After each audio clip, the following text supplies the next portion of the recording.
पण मला असं वाटतं की काल दिल्लीमध्ये जे आंदोलन झालं आणि देशभर हे आंदोलन झालं आणि त्यात ज्या पद्धतीने मुलांना मारलं गेलं. एखादी विद्यार्थ्यांची मागणी मान्य असू शकत नाही की बुवा तुम्हाला हे मान्य नाही, ते मान्य नाही. तो विषय असू शकतो. पण त्यासाठी ज्या अमानुष पद्धतीने मारलं जातं मुलांना आणि माझं हे कायमचं म्हणणं आहे की हे मी नेहमी सतत बोलत असतो की जगात सर्वात जास्त कोणाला जपायला हवं तर विद्यार्थ्यांना आणि मुलांना. याचं कारण हा जगातला एकमेव सेक्शन ऑफ द सोसायटी असा आहे की ज्यांच्यावरती बर्डन ऑफ द फ्युचर असतं. आमच्या सगळ्यांवरती बर्डन ऑफ द पास्ट आहे. तुम्ही फक्त असे आहात ज्यांच्यावरती बर्डन ऑफ द फ्युचर आहे, भविष्याचा बोज आहे. आणि म्हणून सर्वात जास्त कोणाला जपायला हवं तर मुलांना, विद्यार्थ्यांना, म्हणजे मुलींना पण, विद्यार्थ्यांना आणि तरुणांना जपणं गरजेचं आहे. हे होत असताना ज्या पद्धतीने हे अख्खं आंदोलन हाताळलं जातं आणि असं म्हटलं जातं की विद्यार्थ्यांनी राजकारण करू नये, असं बऱ्याच वेळेला तुम्ही पण ऐकलं असेल. पण विद्यार्थ्यांनी राजकारण करू नये या वाक्यातच राजकारण आहे हे लक्षात येतं का? का नाही करू विद्यार्थ्यांनी? जसं मी म्हटलं आधी की बर्डन ऑफ द फ्युचर त्यांच्यावरती आहे. त्यांनी राजकारण करू नये. त्यांना पहिला हक्क आहे. कारण त्यांना भविष्य घडवायचं आहे, स्वतःचं, स्वतःबरोबर समाजाचं आणि देशाचं. समाज म्हणजे मी जात म्हणून म्हणत नाही. सर्व जातींचा मिळून जो असतो तो समाज. तर हे त्यांना घडवायचं आहे. या देशाची परंपरा राहिलेली आहे भगतसिंगांपासून की विद्यार्थ्यांनी आंदोलनं केलेली आहेत. विद्यार्थ्यांच्या आंदोलनांनी सरकारच्या धोरणांना दिशा मिळालेली आहे. आणि म्हणजे आसाममध्ये सारख्या राज्यामध्ये आसाम गणसंग्राम परिषद ही विद्यार्थ्यांची संघटना ती सत्तेत आली.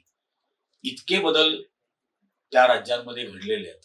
त्यानंतर जे काही काळ झाले म्हणजे गुजरातमधलं नवनिर्माण आंदोलन असेल, बिहारमधलं विद्यार्थ्यांचं आंदोलन असेल, आत्ता तुम्ही बघा गेल्या काही वर्षांमध्ये जेएनयू मधलं आंदोलन असेल, त्याच्यानंतर जामिया मिलियाच्या मुलांनी केलेलं आंदोलन असेल, दिल्ली युनिव्हर्सिटीच्या मुलांची आंदोलनं असतील, रोहित वेमुलाच्या बाबतीत हैदराबादमध्ये झालेलं आंदोलन असेल, पुण्याला फिल्म इन्स्टिट्यूटमध्ये झालेलं आंदोलन असेल, या सगळ्या आंदोलनांना कशा पद्धतीने हाताळलं गेलं.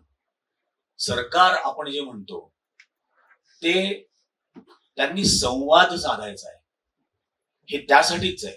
डेमोक्रेसीचा बेस आहे कॉन्व्हर्सेशन, पाया आहे संवाद साधणं. हा तुम्ही संवादच साधायचा नाही आणि या मुलांबरोबर संवाद नाही साधायचा, हे सगळ्यात घातक आहे. पण या पद्धतीने होत आहेत गोष्टी. मला अनेक मी पण विद्यार्थी होतोच. आम्ही कसल्या पद्धतीने शिकत होतो. 750 रुपये माझी इंजिनिअरिंग कॉलेजची फी होती. 3000 रुपयामध्ये मी इंजिनियर झालो. माझा पहिला जॉब सॅम पित्रोदा बरोबर टेलिकॉम रेव्होल्युशन त्यांनी भारतात घडवलं त्याच्याबरोबर होता. आणि हा देश मी बघितलेला आहे. आणि म्हणून आज या प्रत्येक गोष्टीचा त्रास का होतो की 47 सालचा गरीब देश मुलांना फुकट शिकवत होता आणि आज जगातली चौथी अर्थव्यवस्था सर्वात महागडं काय केलं तर शिक्षण केलं. कुठल्या पद्धतीच्या प्रायोरिटीज, आता तुम्ही वाचलं असेल 10 दिवसापूर्वीची एक बातमी होती.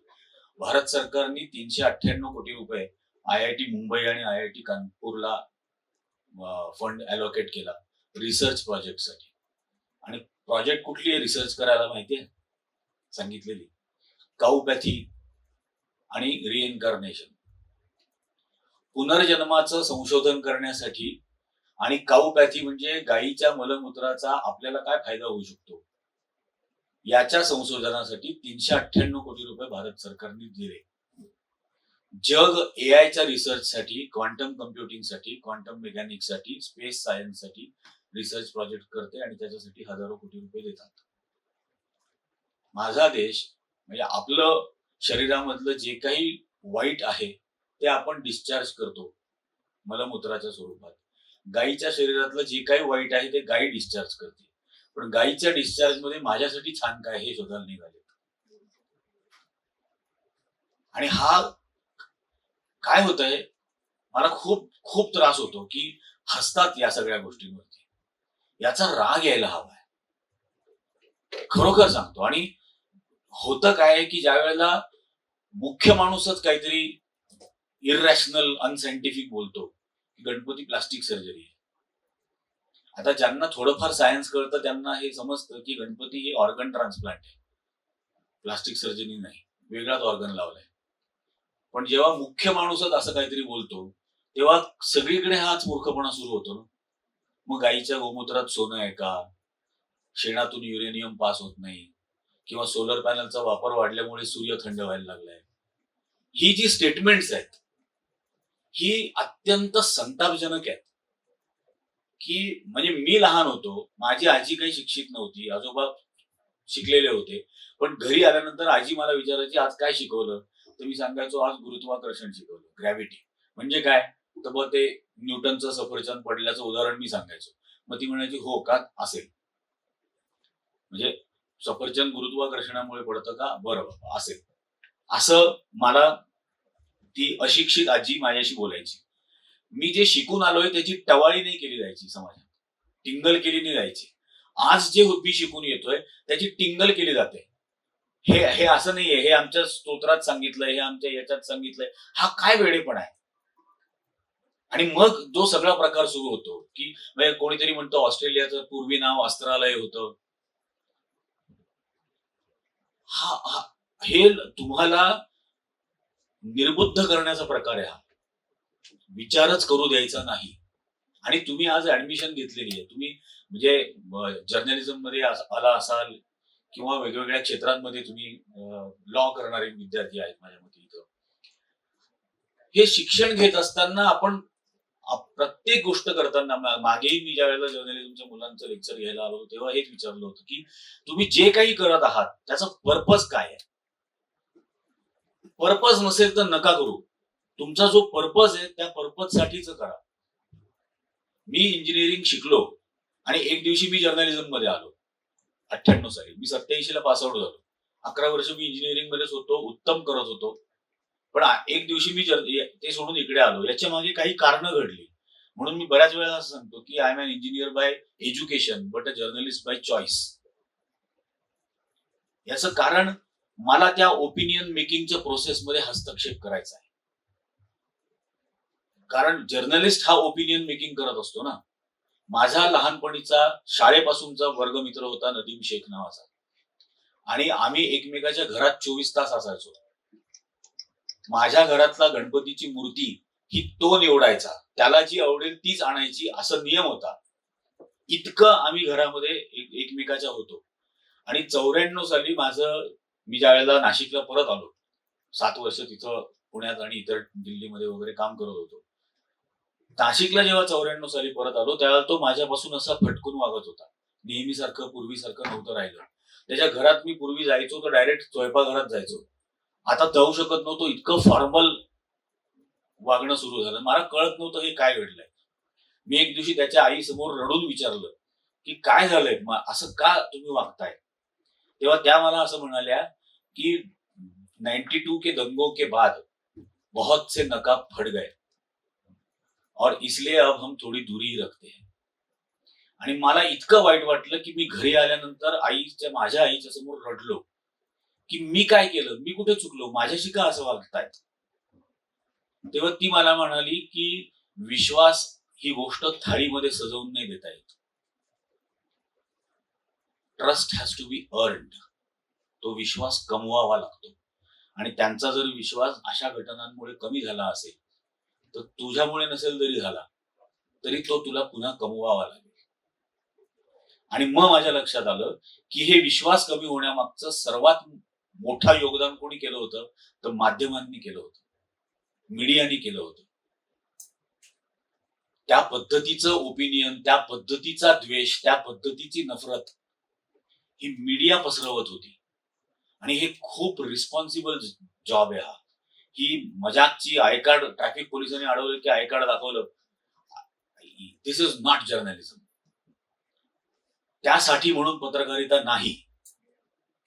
ही खूप जबाबदारीची गोष्ट आहे. आपण जे जे करू त्याचा थेट माणसांच्या आयुष्यावर परिणाम होतो हे लक्षातच घेतलं पाहिजे. म्हणजे तुम्ही कदाचित फिल्म रिपोर्टिंग करत असाल, फिल्म रिव्ह्यूज लिहित असाल, असं बीट्स आहेत माध्यमांमध्ये, विषयांप्रमाणे पत्रकारिता होते. समजा कोणी पॉलिटिक्स कव्हर करतं, पॉलिटिक्समध्ये कोणीतरी पर्टिक्युलर पार्टी कव्हर करतं, कोणी कोर्ट कव्हर करतं, कोणी क्राईम कव्हर करतं, कोणी स्टॉक मार्केट कव्हर करतं, कोणी फिल्म इंडस्ट्री कव्हर करतं, एंटरटेनमेंट करतं. तो रिव्ह्यू लिहिताना सुद्धा सतत तुमच्या मनामध्ये ती संवेदनशीलता जागी पाहिजे. मी एक छोटं उदाहरण सांगतो आणि ते मी बघितलंय घडताना.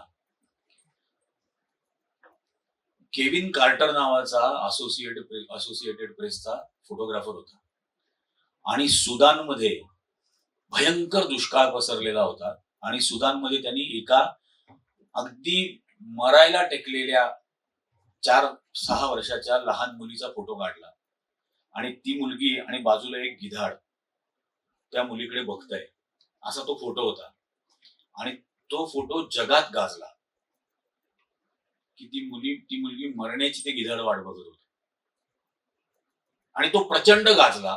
तो गाजल्यानंतर असोसिएटेड प्रेसच्या केविन कार्टरला पुलिट्झर अवॉर्ड मिळाला, म्हणजे जर्नलिझम मधलं ऑस्कर. एक पुलिट्झर अवॉर्ड त्याला मिळालं. पुलिट्झर अवॉर्ड मिळाल्यानंतर केविनला एक दिवशी एका बाईचा फोन आला आणि तिने त्याला विचारलं की त्या मुलीचं नंतर काय झालं.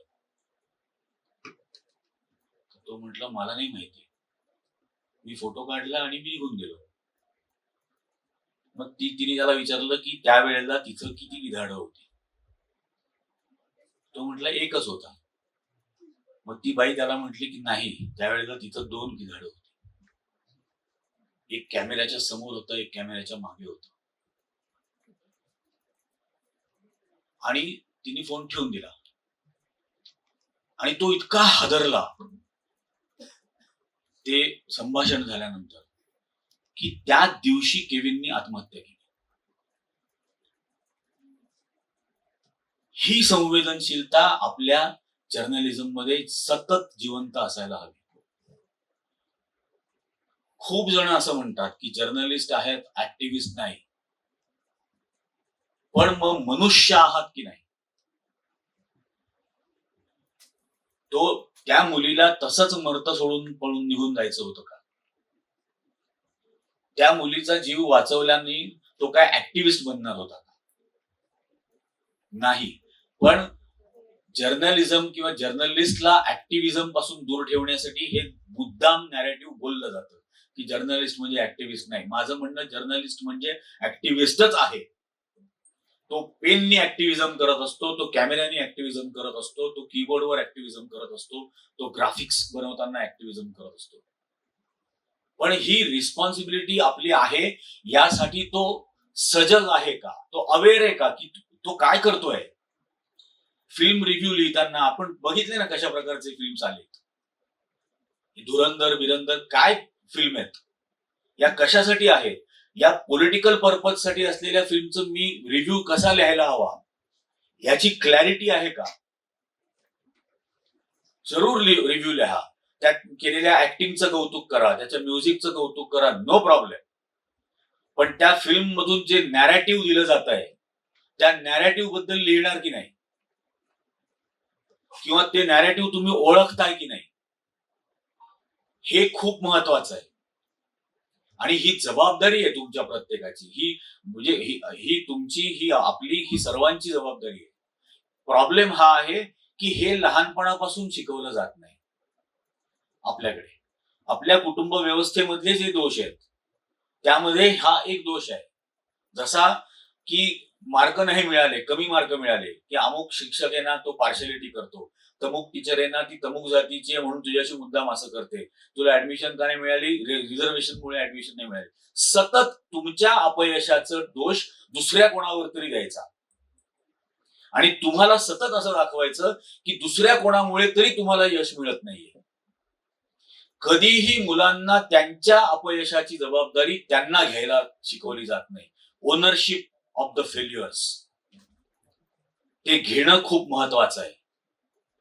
नाहीतर आपण सतत एक काल्पनिक शत्रू शोधत राहतो आणि अशाच मानसिकतेतून शिकलेले जेव्हा सत्तेत बसतात तेव्हा त्यांना ज्यावेळेला भारतात कोविड येतो त्यावेळेला त्यांना असं वाटतं ते तबलिगींनी संमेलन केलं म्हणून झालं. ते सांगतात की हे अशा कोविड का पसरला, त्या तबलिगींनी काहीतरी संमेलन केलं म्हणून झालं. हे काय झालं, नेहरूंमुळे झालं. ते काय झालं, इंदिरा गांधीमुळे झालं. सतत दुसरा कोणीतरी एनिमी दाखवायचा, इमॅजिनरी एनिमी. आजच्या ज्या रियालिटीज आहेत त्याचं काय? आजही मी आता हेही आंदोलन जे चालू आहे, समजा पेपर लीक झाले. पेपर लीक झाल्यावरती मागणी धर्मेंद्र प्रधानची केली जाते राजीनाम्याची. इथंच मला प्रॉब्लेम येतो. धर्मेंद्र प्रधानचा राजीनाम्याने लिकेज थांबणार आहे का? मग व्यवस्था बदलण्याबद्दल का नाही कोणी बोलत? माझी 10वी झाली, मी मार्कशीट घेतली, कॉलेजला गेलो, ऍडमिशन घेतली. माझी 12वी झाली, मी 4 इंजिनिअरिंग कॉलेजला अप्लाय केलं. एका मध्ये झालं सिलेक्शन त्यावेळेला 2-3 ठिकाणी, पण मला हव्या त्या कॉलेजमध्ये हव्या त्या ब्रांचला झालं, इलेक्ट्रॉनिक्सला. मी तिथे ऍडमिशन घेतली. माझ्या आयुष्यात ही एंट्रन्स एक्झाम नावाची स्पीड ब्रेकर कधीच आला नाही. आणि हा कोणी विचारच करत नाही की का मी काय वाईट इंजिनियर झालो? मी भारतातल्या टेलिकॉम रेव्होल्युशनचा एक पार्ट होतो 7 जणांपैकी. माझ्या वेळचे डॉक्टर्स वाईट डॉक्टर्स आहेत, माझ्या वेळेला लॉ झालेली मुलं वाईट वकील आहेत. आता असं काय आहे? का 12वीच्या मार्कांवर ऍडमिशन मिळू शकत नाही? का ते मध्ये एक हर्डल हवी आणि मग त्यासाठी निर्माण केलेला एक कोचिंग माफिया, याची गरज काय? आणि मग त्या निमित्ताने लोटलेले जाणारे लाखो करोडो रुपये, अँझायटी, प्रेशर. 12वीचे मार्क पुरेसे नाहीत, एंट्रन्स पास झाली पाहिजे. मग त्या एंट्रन्स एक्झामचं टेन्शन, एंट्रन्स एक्झामची प्रेशर, पालकांपासून सगळ्यांचा फोकस तिथं की याच्या एंट्रन्सचं काय होतं. आणि त्याच्या एंट्रन्स मध्ये समजा त्याला अपयश मिळालं तर त्याला येणारं डिप्रेशन, त्याला येणारं ट्रॉमा, त्याच्यामुळे त्याच्या फॅमिलीला येणारा ट्रॉमा, हे का जनरेट केलं जातं? का साधं सोरळ सोपं आणि सुकर असं शिक्षण असू शकत नाही? हे सिंपल असायला हवं ना. या व्यवस्था बदलाबद्दल का कोणी बोलत नाही? आणि तुम्ही मुलांनी तुम्ही बोललं पाहिजे याच्यासाठी, कारण तुम्हाला चालवायचंय नंतर हे सगळं. माझ्यासारखा माणूस बाहेर पडला, ऑलरेडी माझे 1000 दुश्मन आहेत, कोणी कधी पण गोळी मारल. पण तुम्हाला काय करायचंय हे खरोखर तुम्ही ठरवणार की नाही? तुमचा व्हॉइस, तुमचं ओपिनियन हे कधी मॅटर करतं? कशा पद्धतीने सिस्टमॅटिकली गोष्टी घडवल्या जातात? आज किती वकिलांना वकिली ही सर्व्हिस आहे असं वाटतं? हा महत्वाचा भाग आहे. तुम्ही न्याय या संकल्पनेसाठी शिकत आहात, अन्यायासाठी नाही. मग त्या न्याय कॉन्सेप्ट बरोबर त्या होणाऱ्या वकिलाची काही कमिटमेंट आणि बांधिलकी आहे की नाही, हा किती महत्वाचा भाग आहे. म्हणजे मी मगाशी त्या एका सरांना उदाहरण सांगत होतो. देगलूरला ते भारत जोडो यात्रा जेव्हा चालू होती त्यावेळेला राहुल गांधींकडे 30-40 वकील आले आणि ते म्हटले की आम्हाला पेन्शन पाहिजे, आमची मागण्या आहेत काही. तर त्यांनी विचारलं काय? त्यावेळी आम्हाला पेन्शन पाहिजे. तर त्यांनी विचारलं की तुम्ही वयाच्या कुठल्या वयात प्रॅक्टिस सुरू करता? ते म्हणे 25. आणि कधीपर्यंत करता? म्हणे 60-65 पर्यंत आम्ही प्रॅक्टिस करतो. मग राहुल गांधी त्यांना म्हटलं की 40 वर्ष तुम्ही जी प्रॅक्टिस करता त्या प्रॅक्टिसच्या काळामध्ये तुमच्याकडे जे क्लायंट येतात त्या क्लायंटपैकी किती क्लायंटला तुम्ही पावती देता दिलेल्या फीची? मग ते गप बसले.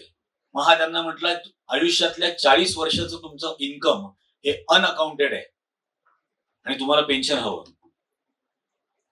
ठीक आहे म्हणे, आम्ही काही सत्तेत नाही, आम्ही मागणी करू तुम्हाला पेन्शन द्यावं, त्याच्या बदल्यात तुम्ही मला काय द्या. मग त्यांना समजे ना की हा काय म्हणतोय. म्हणे असं आहे, पूर्वीच्या काळामध्ये गरीबातला गरीब माणूस असं म्हणायचा की तुला कोर्टात पाहून घेईल, तो भरोसा द्याल का परत? पेन्शनच्या बदल्यात तो भरोसा द्याल का? आणि मग ते गप्प बसले. हे का बोलावं लागतं? कारण आज तो भरोसा राहिलेला नाही. कोर्टात गेल्याने न्याय मिळेल याची कोणालाही शाश्वती आणि खात्री नाही. ज्या न्यायालयाला आपण कस्टोडियन ऑफ द कॉन्स्टिट्यूशन असं म्हणतो, ते सर्वोच्च न्यायालय ज्या वेळेला 1 कोटी मतदारांना वगळल्यानंतर असं म्हणतं की आता नाही तर पुढच्या निवडणुकीत मतदान करा. That is mockery of the constitution. ही टवाळी, टिंगल टवाळी केली आहे संविधानाची, तुमच्या अधिकारांची, तुमच्या हक्कांची. पण हे न्यायालय म्हणतं. आणि हे हे जर हा जो डाऊनफॉल आहे, हा जिथं सुरुवात झाली डाऊनफॉलला, ती माझी शेवटची बातमी होती. न्यायमूर्ती लोयांचा खून, जज लोयांचा जो मर्डर झाला, ती इन्व्हेस्टिगेटिव्ह स्टोरी माझी होती, मी केलेली होती. आणि जज लोया अशा केसमध्ये जज होते, he was presiding over a case ज्याच्यामध्ये अमित शहा हा मुख्य आरोपी होता. त्या केसमध्ये अमित शहाला तडीपारी झालेली होती. त्या केसमध्ये तो तुरुंगात पण जाऊन आला होता. आणि ती बातमी केली म्हणून माझ्यावर हल्ले झाले, माझ्यावर फायरिंग झालं, माझ्या मुलीवर ऍसिड फेकलं, हे सगळं झालं. पण एका न्यायाधीशाचा ज्या वेळेला खून झाला, त्यानंतर या न्याय व्यवस्थेचं डिग्रेडेशन सुरू झालं. आणि हे आपण लक्षात घ्यायला हवं. हे भयंकराकडे चाललेलो आहे. ऑलरेडी आपण त्या दारात आहोत भयंकराच्या. काल ज्या पद्धतीने सगळं हाताळलं गेलं, मी काल बाहेरच होतो, दिवसभर बाहेर होतो. रात्री ज्या वेळेला त्या रील्स बघायला लागलो, मला रडू येत होतं. आणि त्या क्रांती चौकातल्या आंदोलनामध्ये मी असं म्हटलं होतं की या काळामध्ये आंदोलन करताना जर तुरुंगात जावं लागलं माझ्या मुलीला, तर मला अभिमान आणि गर्व वाटेल.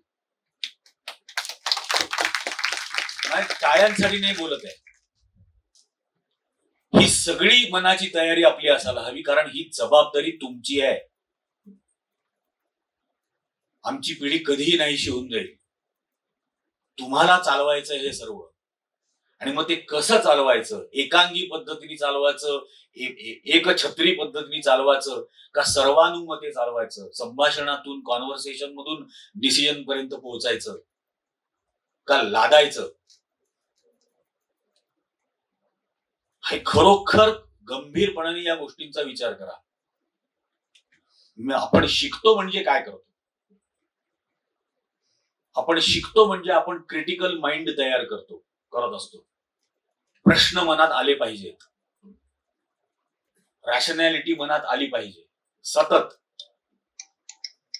कुठलीही गोष्ट असेल तर मनात प्रश्न किती येतात यावर महत्वाचं आहे की तुम्ही तुमचं अंडरस्टँडिंग किती फाईन ट्यून करता. आणि ती समज फाईन ट्यून होणं खूप गरजेचं आहे. माहितीचं पोतं पाठीवर घेतलं, 1 घेतली, 2 घेतलं, 3 घेतल्या म्हणजे ज्ञान नाही मिळत. ते गाठोडं फक्त पाठीवरती आहे, बोजा आहे. शहाणपण किती आलं. विस्डम आणि नॉलेज मध्ये फरक आहे. नॉलेज आणि इंटेलिजन्स मध्ये फरक आहे. आणि हा डिस्टिंग्विश्ड फरक तुम्ही बेसिक लक्षात घेतला पाहिजे. कुठल्याही विषयाचा अभ्यास करत असताना इन्फॉर्मेशन मिळाली, अमुक सेक्शन काय सांगतो, अमुक आर्टिकल काय सांगतं, अमुक हे काय सांगतं, हे इन्फॉर्मेशन मिळाली. या मिळालेल्या इन्फॉर्मेशनचं नॉलेज मध्ये आणि त्यानंतर इंटेलिजन्स मध्ये कन्व्हर्जन करता येतं का? हा सतत होणारी प्रोसेस आहे. आणि म्हणून हे कधी होतं, त्याचं नॉलेजमध्ये आणि नॉलेजचं इंटेलिजन्स मध्ये आणि विजडम मध्ये, जेव्हा तुमच्या मनात प्रश्न येतात तेव्हा ते फाईन ट्यून होत जातं. आधी तो दगड तुम्हाला मिळाला माहितीचा, मग प्रश्नांनी तुम्ही नको तो पार्ट दूर करत राहता. आणि ते नको तो दगडातला नको तो भाग ज्या वेळेला तुम्ही दूर करत करत करत जाता, तेव्हा शेवटी त्याच्यातून मूर्ती घडते. ते बेसिक म्हणून तुम्ही ते प्रश्न आणणार का? प्रश्न ही ज्ञानाची आई आहे. जसं भीती ही ईश्वराची आई आहे. भयातून जन्म झालेला आहे देवाचा. हे केलं तर असं होईल, ते केलं तर तसं होईल, ते केलं तर तसं होईल, असंच आपल्याला सांगितलं जातं. श्रद्धेतून किती असतो, त्यात विवेक किती येतो. आपण मगाशी सर म्हटले गांधीयन, माझ्या मते त्यांच्यासारखा रॅशनलिस्ट नव्हता दुसरा. त्यांच्यासारखा 24 तास आत्मचिंतन करणारा माणूस नव्हता. त्यांच्या म्हणजे ते रोज सांगायचे की मी हिंदू आहे, सनातनी हिंदू आहे, पण सनातन हिंदू धर्माला मान्य असलेली एकही गोष्ट करायची नाही. नेहमी संडास साफ करणाऱ्यांच्या वस्त्यांमध्ये राहायचं, त्यांच्या बरोबरच्या उच्चवर्णीय लोकांना सुद्धा संडास साफ करायला लावायचे. त्यांच्याकडे राजेंद्र प्रसादांना पाठवलं, पंडित नेहरूंनी राजेंद्र प्रसादांना गांधीजींकडे पाठवलं पहिल्यांदा. आणि राजेंद्र प्रसाद हे राजघराण्यातले अतिश्रीमंत गडगंज अशा घरातले अत्यंत उच्च शिक्षित, आणि ते गेले आणि त्यांनी सांगितलं बा मला नेहरूंनी पाठवलं. तर म्हणे काय, मला देशासाठी काहीतरी काम करायचंय. बरं म्हणे, सध्या आश्रमामध्ये भांडी घासणं बाकी आहे, तर तेवढी भांडी घास. ते गेले भांडी घासायला. 2 दिवसानंतर नेहरू आले, त्यांनी पाहिलं राजेंद्र प्रसाद भांडी घासताय. ते गेले गांधीजींकडे, म्हणे अहो तो असा असा आहे, इतका शिकलेला आहे, इतका श्रीमंत घरातला आहे, तुम्ही त्याला भांडी काय घासायला लावली. म्हणे अरे तो मला असं म्हटला की मला देशासाठी काहीतरी काम करायचं. म्हणे हो. म्हणे मग देशासाठी जर काम करायचं असेल तर सर्वात पहिल्यांदा त्याचा इगो मी काढून घेतोय. हा जो श्रीमंत असल्याचा किंवा उच्च शिक्षित असल्याचा एक इगो मनात तयार झालेला असतो, तो निघायला पाहिजे. कारण हा देश गरिबांचा आहे. याला देशासाठी म्हणजे गरिबांसाठी जर काम करायचं असेल तर पहिले इगो काढून घेतला पाहिजे. ते मी सध्या त्याच्याकडून करून घेतो. 2 रिच्युअल्स ते रोज करायचे, सकाळची प्रार्थना आणि संध्याकाळची प्रार्थना. प्रार्थना काय होती? ईश्वरा अल्लाह तेरो नाम सबको संमती दे भगवान, आणि वैष्णव जन तो तेणे कही पीड पराई जाय. दोन्ही प्रार्थना सर्वसमावेशक होत्या. आता हे इतकं सांगतात, सारखं राम राम राम राम करतात, म्हणून त्यांच्याकडे काही लोक आली की आम्ही मंदिर बांधलंय, मंदिराच्या उद्घाटनाला या. तर ते म्हणे मी मंदिरात वगैरे जात नाही. म्हणे क्यों, आप ईश्वर नहीं मानते हो? तो नहीं, ईश्वर सत्य है. कौन से ईश्वर को मानते? सत्य ही ईश्वर है. हे अत्यंत तल्लख बुद्धीचा रॅशनलिस्टच बोलू शकतो. देशाला नास्तिक नाही करता येत, पण श्रद्धेला रॅशनॅलिटी शिकवता येऊ शकते. आणि म्हणून ईश्वर सत्य आहे आणि सत्यच ईश्वर आहे. आणि मग सत्याचा आग्रह धरणं म्हणजे देवाची पूजा करणं. हा विवेक आपल्याला समजायला हवा आणि आपण तसं व्हायला हवं. आज ज्या पद्धतीने आजूबाजूला अंधश्रद्धा झालेल्या आहेत, मी सांगतो, माझ्या बिल्डिंग मध्ये एक यंग कपल आमच्या वरच्या मजल्यावर राहतात. दोघं इंजिनियर आहेत. आणि एक दिवशी मी खालती आलो पार्किंग मध्ये, तर ती मुलगी हातामध्ये ताट घेऊन साडी बिडी नेसलेली बरोबर 4-5 बायकांबरोबर आतमध्ये येत होती. तर मला कळलं ही कुठे गेली होती. मी त्याला म्हटलं का कुठे गेली होती? तर म्हणे वटसावित्रीच्या पूजेला गेले होते. काकूनी आल्या म्हणे. म्हटलं माझ्या बायकोला मी लग्नाच्या आधीच दम दिलाय, हा फालतूपणा करायचा नाही, हे वटसावित्री बिवित्री. तर म्हणे का बरं? तर म्हटलं मी तिला असं सांगितलं की मी केलेल्या पापांमुळे मला जर डुकराचा जन्म मिळणार असेल तर तुला कशाला डुकरीण व्हायचं.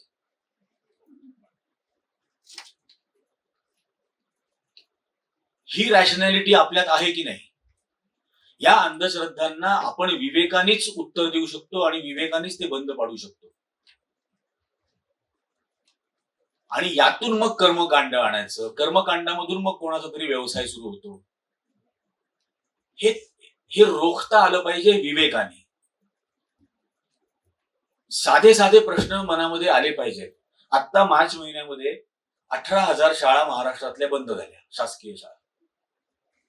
11 वर्षामध्ये महाराष्ट्रातल्या 84,000 शाळा बंद झाल्या, पटसंख्येवरती कमी विद्यार्थी म्हणून. आणि या शाळा जर चालू ठेवल्या तर सरकारला 2,000 कोटी रुपये खर्च येईल, असं सरकारचं म्हणणं. म्हणून पटसंख्येपेक्षा कमी मुलं असल्यामुळे या शाळा आम्ही बंद करतो. या 84,000 शाळांमधली 40 लाख मुलं शिक्षणापासून वंचित झाली. प्रत्येक शाळेत 50 जर धरली तर 40 लाख मुलं शिक्षणापासून दूर झाली. का दूर झाली? कारण सरकारकडे 2-2.5 कोटी रुपये नाहीत. माझ्या गावामध्ये यावर्षी कुंभमेळा होणार आहे आणि त्यासाठी सरकार 35,000 कोटी रुपये खर्च करणार आहे. मिझोराम, नागालँड, मणिपूर, आसाम, त्रिपुरा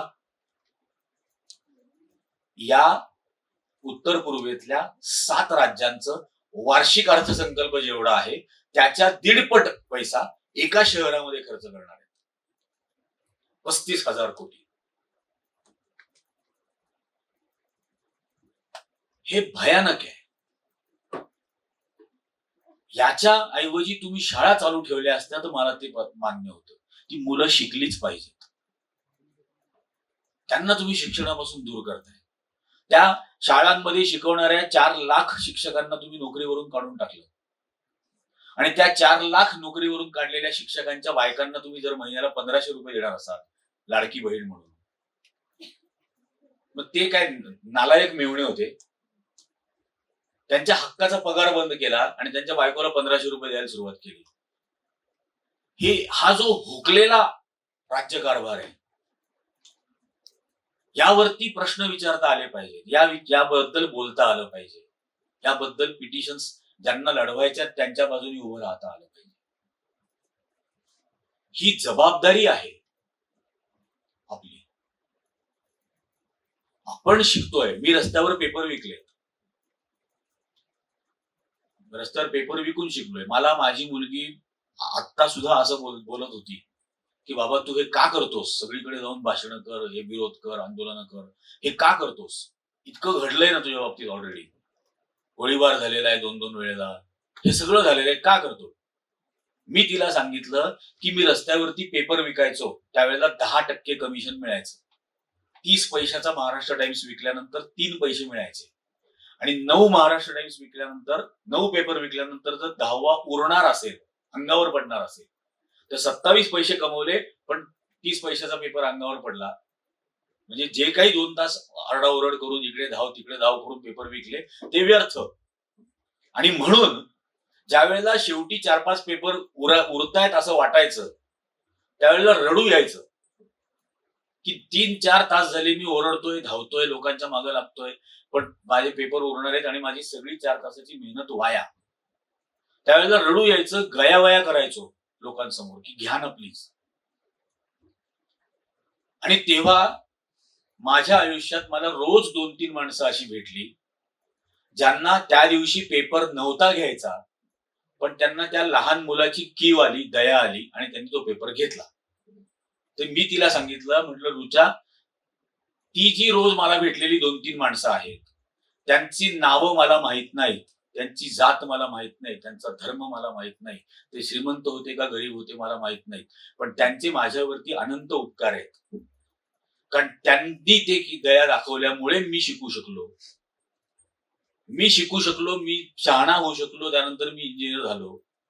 तर ज्यांच्यामुळे मी शिकू शकलो त्यांचे उपकार कसे फेडू? तर मी जे शिकलो, मला जे समजायला लागलं ते जास्तीत जास्त लोकांना सांगणं, त्याच्यातूनच ते माझं ऋण फेडलं जाणार आहे. आणि म्हणून मी जातो सगळीकडे, म्हणून मी बोलतो सगळ्यांशी, म्हणून मी खूप जणांना एनकरेज करत असतो, विद्यार्थ्यांना एनकरेज करत असतो. याचं कारण ते आहे, कारण ते उत्तरदायित्व आहे आपलं. असं आयसोलेशन मध्ये कोणीच जगू शकत नसतं. तुम्हीही शिकताय, कदाचित म्हणजे तुमच्यातले बरेच जण खूप चांगल्या घरातून येत असतील. खूप चांगल्या घरातून येणाऱ्या विद्यार्थ्यांसाठी सुद्धा त्या आजूबाजूच्या समाजाने खूप काही केलेलं असतं नकळत. त्याची जाण ठेवता येणं हे खूप महत्वाचा भाग आहे आणि तेच माणूस असण्याचं लक्षण आहे. ते जे केविन कार्टरच्या बाबतीतलं उदाहरण मी विसरूच शकत नाही. तो केविन कार्टरचा प्रसंग सतत मला तो आठवत राहतो की काय कमिटमेंट आहे. म्हणून मी म्हटलं की तुम्ही जे काही करत आहात पर्पज काय आहे. इतर काहीच करायचं नाही किंवा इतर काहीच करता येत नाही म्हणून जर्नलिझम करायचं आहे का? इतर काहीच करता येत नाही म्हणून लॉ करायचं आहे का? तर असं नका करू. जे काही करत आहोत ते त्याचं उद्दिष्ट असलं पाहिजे, त्याचा पर्पज असला पाहिजे, तरच त्याच्याशी त्यानंतरच्या प्रोफेशनशी तुम्ही न्याय करू शकाल. फिल्मचा रिव्ह्यू असा लिहा की तुमच्या रिव्ह्यूवर एखाद्याला चित्रपट काढावासा वाटेल. इतकं सुंदर मांडता आलं पाहिजे. जी काही रियालिटीज असतील त्या तेवढ्या दाहक सांगता आल्या पाहिजे. अनेक अनएक्सप्लोर्ड गोष्टी असतात आम्ही मागे त्या हे जे आता SIR चालू आहे आणि त्याच्या आधी CA-NRCचा विषय झाला. मी 2010ला मी IBN लोकमतचा ब्युरो चीफ होतो उत्तर महाराष्ट्राला. त्यावेळेला माझ्या नगरच्या एका स्ट्रिंगरनी एक मेसेज केला, मला असं सांगितलं की ही बातमी टिकर मध्ये लावा. आणि माझं सतत अप्रोच हा राहिला की जरी माझ्याबरोबर स्ट्रिंगर म्हणून असला तरी त्याला ग्रूम केलं पाहिजे. तर मी ते वाचलं. नगरमध्ये दरोडा पडलेला आहे, 5 जणांना अटक केली, 7 दिवसांचा रिमांड मिळाला. ती नुसती टिकर म्हणून चालू शकली असती. मी त्याला म्हटलं, अरे हे काय, डिटेल सांग ना, हे किती रॅन्डम आहे. नगरमध्ये दरोडा पडला, FIR ची कॉपी पाठव. हे ग्रूमिंग करणं होतं. त्याला हे समजायला पाहिजे की आपण जायला पाहिजे, आपण FIR ची कॉपी मागितली पाहिजे. त्या मागण्यामध्ये तो पोलीस स्टेशन मधला एक सोर्स तयार होतो. मग तो गेला, त्यांनी ती FIR ची कॉपी पाठवली. ती FIR ची कॉपी मी वाचत होतो. 5 आरोपी पकडले होते. 5वा आरोपी क्रमांक आमोशा काळे, वय वर्ष 18 महिने असं लिहिलेलं होतं. तर मी त्याला परत फोन केला, म्हटलं अरे वेडा आहे का, 18 महिन्याचं बाळ हे दरोडेखोर म्हणून पकडलंय. तो मी परत पाहतो. तो परत पोलीस स्टेशनला गेला आणि मला त्यांनी तिथून फोन केला की हो सर खरंच आहे, 18 महिन्याचं बाळ लॉकअप मध्ये आहे. मग मी राजदीपला फोन केला की ओबी व्हॅन पाठवा नगरला. आम्ही तिकडे जाऊन पारधी समाजाचे ते 5 पकडले होते. आणि पारधी समाजाला किंवा असे भारतात जे डिनोटिफाईड ट्राईब्स आहेत त्यांना गुन्हेगार जमात म्हणून इंग्रजांनी नोटिफाय केलं होतं. पारधी, रामोशी, बेरड, मसणजोगी, कैकाडी, कोल्हाटी, त्याच्यानंतर डोंबारी, वासुदेव, माकडखेळ करणारा, हे महाराष्ट्रातले असे महाराष्ट्रात 42 जमाती आहेत. तर पारधी म्हटलं की पकडून आणायचं इतकंच पोलिसांना माहिती. पण त्या 5व्या आरोपीला पोलीस कडेवर कोर्टात घेऊन आले. न्यायाधीशांनी मुंडी वर पण नाही केली. हातातला तो रिमांड वरतीच सही करून टाकली. 7 दिवसाचा रिमांड देऊन टाकला आणि ते बाळ तुरुंगात दरोडेखोर म्हणून. मग ते सगळं झालं. त्याच्यानंतर मग भारत सरकारने एक फॅक्ट फाइंडिंग कमिटी पाठवली. जस्टिस थूल आले. ते सगळे न्यायाधीश सगळे सस्पेंड झाले वगैरे ते झालं. पण रेणके आयोग नेमला गेला त्यावेळेला. आणि मी त्यावेळेला ते 56 दिवस या सगळ्यांच्या वस्त्यांमध्ये फिरलो. पारधी या सगळ्या ज्या जमाती सांगितल्या त्यांच्या, यांना कोणत्याही गावामध्ये 72 तासापेक्षा जास्त राहायची परवानगी नाही, कुठल्याही गावात. आता कुठेच राहायची परवानगी नाही, त्यामुळे त्यांच्याकडे रहिवासी दाखलाच नाही. म्हणजे घरच नाही परमनंट, कुठेच झोपडं पण नाही. रहिवासी दाखलाच नाही म्हणून रेशन कार्ड नाही, म्हणून मतदार यादीत नाव नाही. मतदार यादीत नाव नाही म्हणून कोणत्याही राजकीय पक्षाला त्यांची गरज वाटत नाही आणि हे भटकत राहतात. आणि मग रेणके आयोगाने जेव्हा देशामध्ये अख्खा सर्व्हे केला तेव्हा 2011 साली या जमातींची या देशातली लोकसंख्या होती 13 कोटी. महाराष्ट्रात होते 2.25 कोटी. आज 15 वर्षानंतर त्यांची संख्या झाली असेल 16 कोटी, 13 कोटीची. आता ही 16 कोटी लोक तुमच्या SIR मध्ये काय कागद देणार? तुमच्या CA-NRC त्यांनी कोणता कागद द्यायचा?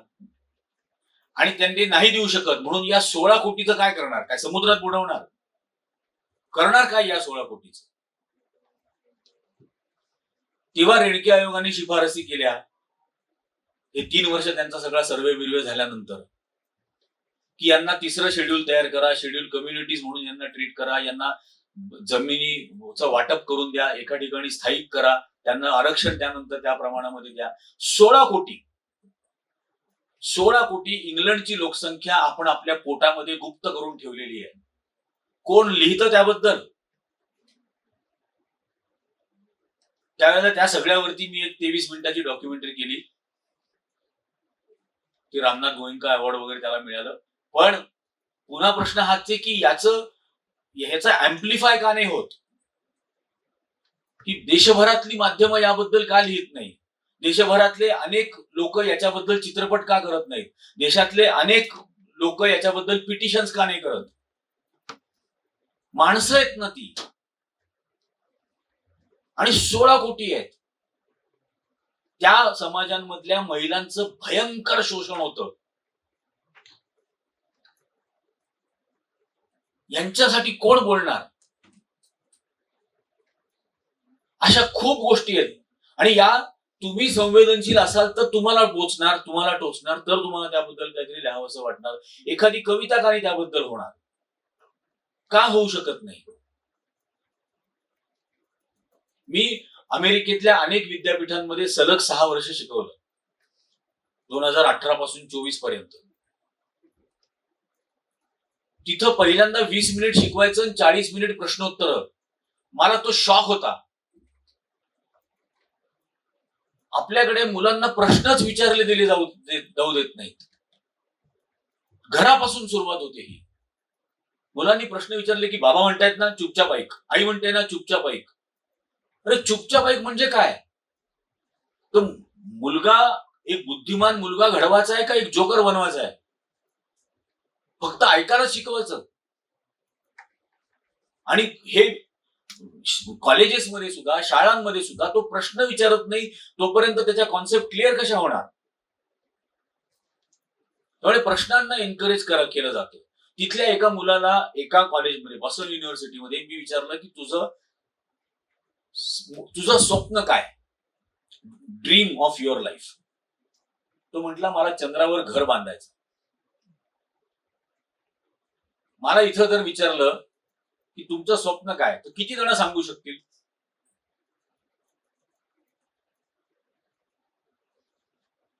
माझ्या देशामध्ये मुलांना स्वप्न सुद्धा पाहू दिली जाणार नाहीत का?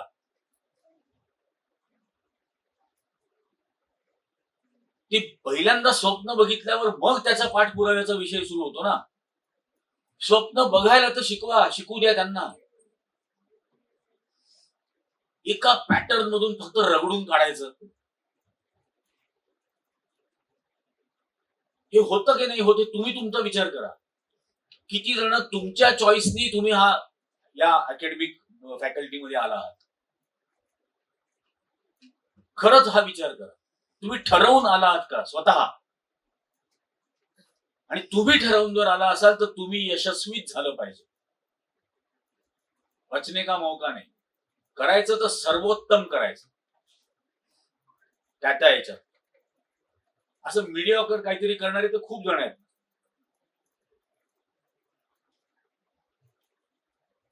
म्हणून हा खूप इसेन्शियल पार्ट आहे. ही पहिल्यांदा तर आपल्या कुटुंबाप्रती असलेली जबाबदारी आहे. आई वडील फी भरतायत ना तुमची. त्या फीचा रिटर्न तुम्ही काय देता? त्यांच्या इन्व्हेस्टमेंटवरती रिटर्न काय? रिटर्न ऑन इन्व्हेस्टमेंट काय? प्रचंड महत्वाकांक्षी असायला हवं. म्हणजे अक्षरशः मी झपाटल्यासारखं असलं पाहिजे. मी जे ठरवलं, आपण जे काही ठरवलं त्यासाठी भानावर राहून स्वप्न बघायचं. भानावर आणि बेभान होऊन ते पूर्ण करायचं. इतकी जिद्द असायला हवी की मग माझ्या वाटेत काय वाटेल ते हो, मी ते पूर्ण करणारच, मी ते अचीव्ह करणारच. आणि पण हे खूप महत्वाचं आहे की भानावर राहून पाहणं. पण ते भान तुम्ही शिकलाय का? हे खूप महत्वाचं. आणि आता हे गॅरंटेड सांगू शकतो कालच्या दिल्लीतल्या प्रकारानंतर की भयंकर काळ येणार आहे. आतापर्यंत जे काय झालं ते झालं. ते आपण पाहिलं. किसान आंदोलनाच्या वेळेला कायदे मागे घेतले, पण मागे घेताना सुद्धा काय बोलले की माझ्या तपस्येत काहीतरी कमी राहील, माझीच टांगवर.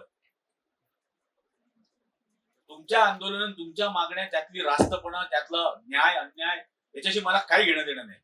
70 जण 700 जण मेले तर काय माझ्यासाठी मेले का असंही बोलले. आता हे लक्षात घ्या की असुरक्षित हुकुमशहा अत्यंत हिंसक असतो आणि तेवढ्याच निर्धाराने त्याचा प्रतिकार करायला पाहिजे आणि तुमच्या आधी आम्ही केला पाहिजे. हे मी मान्य करतो. कुठेतरी आमची जनरेशन गाफील राहिली त्यामुळे हे आज उरावर आपल्या बसलं हा काळ. त्याची किंमत पहिले आम्ही चुकवणार 100%. पण तुम्ही आता तुमच्या हातामध्ये जे आहे शिकणं, जसं मी आधी म्हटलं, भानावर राहून स्वप्न पहा, बेभान होऊन ते पूर्ण करा. ही जी कमिटमेंट आहे स्वतः प्रती केली, यामध्ये एकदम डिटरमाइंड निर्धाराने ती गोष्ट करा. आपण तर मी दर 15 दिवसाला इथं येतच असतो, त्यामुळे प्रत्यक्ष जर्नलिझमच्या मुलांबरोबर तर मास कम्युनिकेशनच्या आणखी इंटरॅक्शन होतील रेग्युलरली, आणि त्यावेळेला ती स्पेसिफिकली अकॅडमिक अशाच असतील. आज तसं नव्हतं, म्हणून मी आता हे सगळं बोललो. एक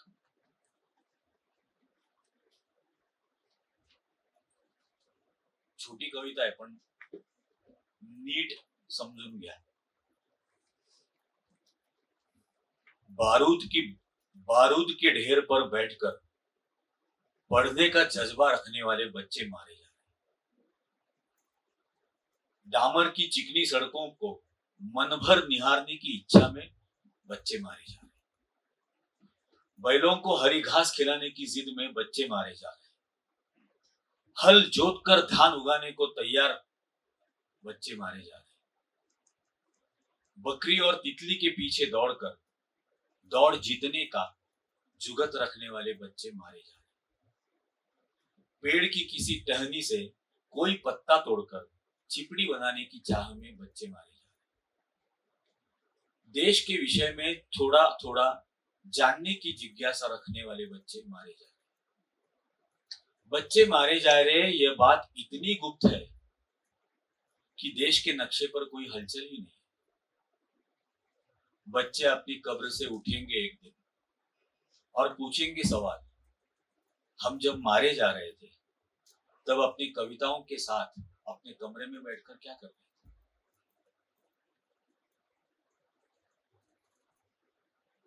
हे तुमच्या बरोबर होऊ नये यासाठी तुम्ही सजग असणं, सतर्क असणं, जागरूक असणं आणि जागृत असणं हे खूप महत्वाचं आहे. तुम्ही एकदम महत्वाच्या टप्प्यावरती आज तुमच्या अकॅडमिक करिअरच्या आहात. तुम्हाला येणाऱ्या काळासाठी मी अगदी मनपूर्वक खूप खूप शुभेच्छा देतो. खूप यशस्वी व्हा, हव्या त्या क्षेत्रामध्ये पण प्रचंड यश मिळवा. तुमच्या आई वडिलांना, तुमच्या शिक्षकांना आणि तुमच्या देशाला तुमचा अभिमान वाटेल असं तुमच्या हातून घडो, या शुभेच्छा तुम्हाला मी आता देतो. तुम्ही ऐकलं इतका वेळ, याबद्दल तुमचे आभार.